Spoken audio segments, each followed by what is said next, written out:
İpoteka və Kredit Zəmanət Fondunun rəhbərliyini ödənişlər 2022-ci ildə 209 min, 2023-cü ildə isə 230 min manat təşkil edib.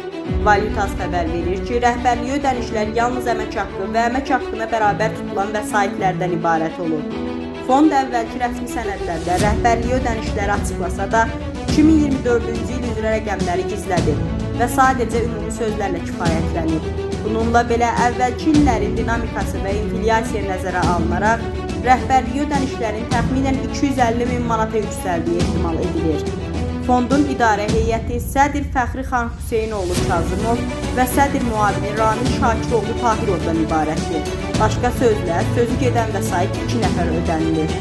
Beynəlxalq və yerli təcrübəyə əsasən hesablasaq, Fəxri Kazımov ötən il orta hesabla 135-140 min manat, Ramil Tahirov isə 110-115 min manat illik gəlir əldə edir.